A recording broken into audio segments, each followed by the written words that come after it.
Hello again, Struck. Well, today I would like to talk to you about Last Epoch and to be precise about the upcoming major rework of the Monolith of Fate system in Last Epoch, which is an endgame system of a sort.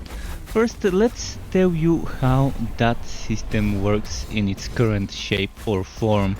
You go to the end of time zone and then you go to the place where it is located, which is basically over here, as you can see on the map, and then you click on this Monolith of Fate interactable object, and then you're presented different timelines.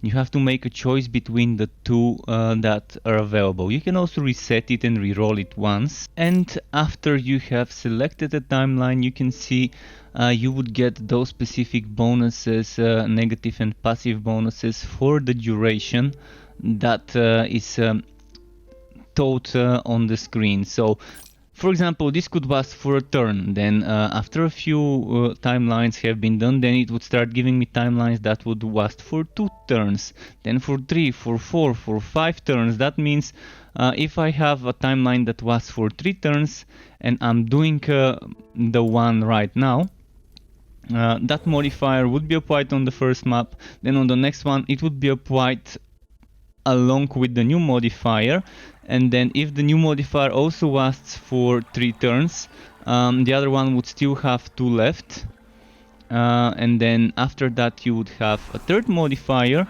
and one of them would be on its final round, but then the other one would have 2 rounds left, and then the other one would have the 3 rounds left, and you kind of hopefully get what I'm getting at.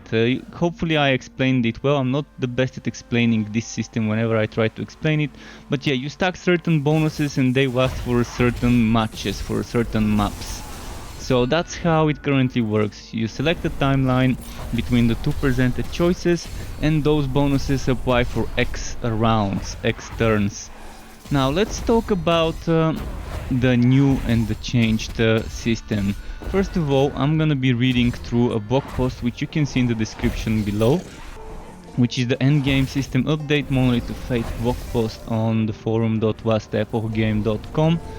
So they're saying that they're excited to share with us a number of updates coming to the endgame system, the Monolith of Fate in patch 079. When the patch exactly is coming, I don't have an exact date, by the way, before anyone asks. Endgame content in Last Epoch currently scales with character level, and this scaling has allowed Last Epoch to offer a level appropriate content for characters of all levels, even when the game was early in development and only a small portion of the planned zones, enemies and bosses were available. While scaling content can be enjoyable, it has always been the team's aim to offer more concrete goals to work towards. So in patch 079, the Monolith of Fate will no longer scale with character level, and your progression from one section to the next will make your character's increases in power all the more tangible and rewarding. They're also saying that the Monolith of Fate will be accessible to characters who have made their way to the end of time, and when we first arrive at the end of time we will probably be under-leveled to start that endgame content, so we might need to continue the campaign and get stronger, get better loot, get better stats and so on before we venture towards this endgame mode. Visiting the Monolith grants access to alternate timelines of worlds that never were and times that could have been. We will be able to enter timelines through a selection of one of 2 echoes, which will contain unique risk and reward modifiers. So similar to the current system, we would be presented with a choice of the 2 echoes, but we would also be able to reset similar to right now once. So they're continuing with their post. These modifiers will initially last for a single echo, but will gradually begin to stack as you journey through additional echoes.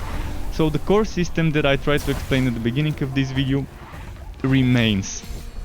You get 2 echoes / timelines, and they would give you certain modifiers, and those modifiers would last for 1 echo and then more eventually as you go to the further parts of the end game. Whether this would be endless or not, they are not mentioning, at least not from what I've read. I'm gonna keep reading, hopefully there is some more information about that.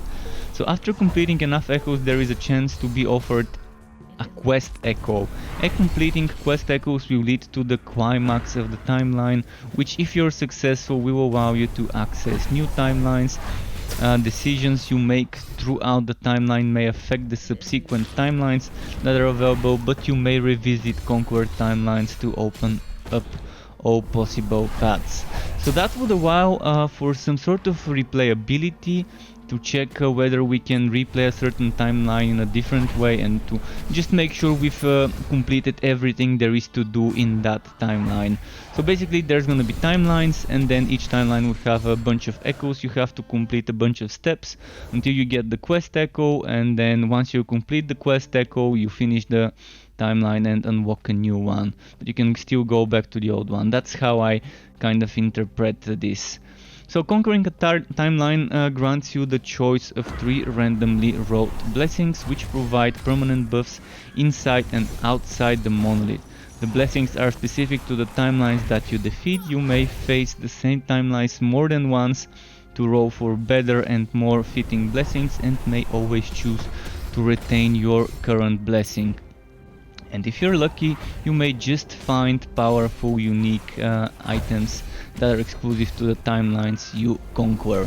So they given us an example of atrophy, which is unique leather gloves that give us armor, void protection, and then the bonuses that can roll are increased damage over time with a percentage, pretty high one, this one's 86.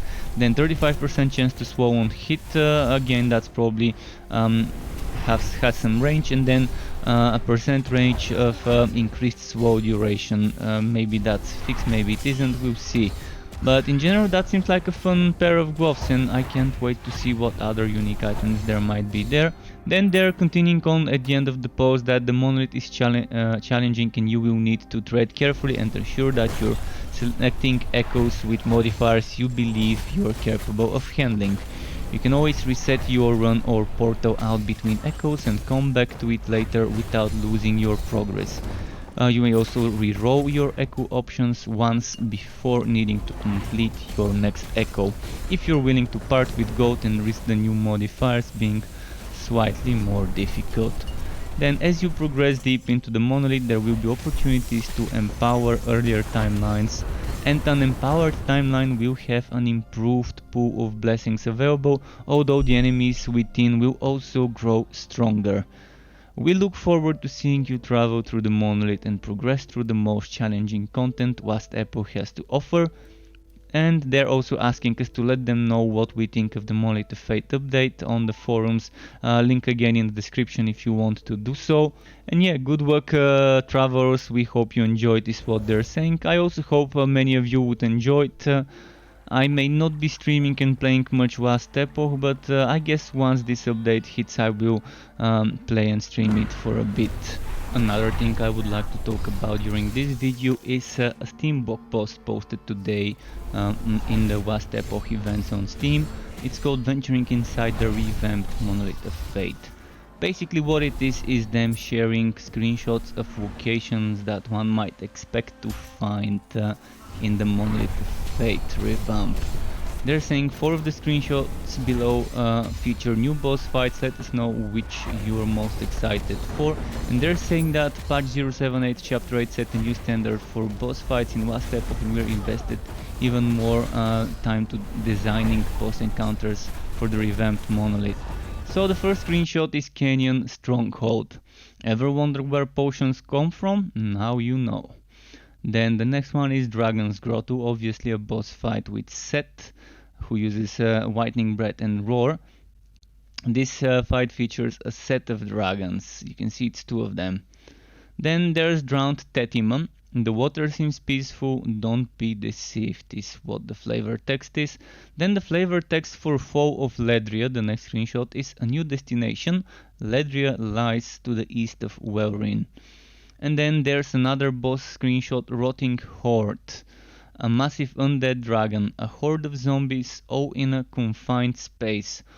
Why don't you handle this while I wait back here? Alright, summoner builds, here we go, maybe, if that's what they're suggesting it.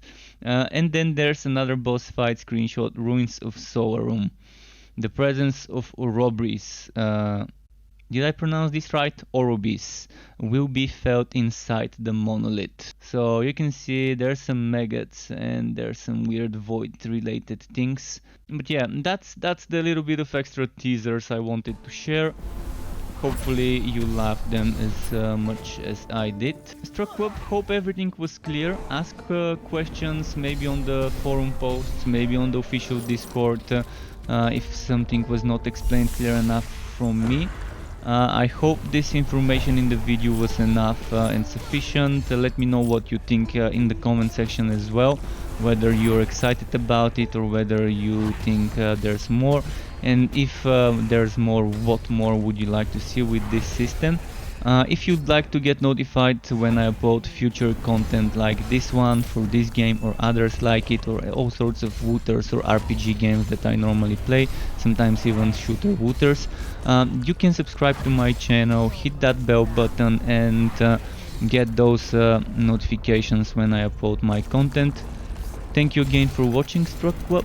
Keep it cool, until next time, and goodbye.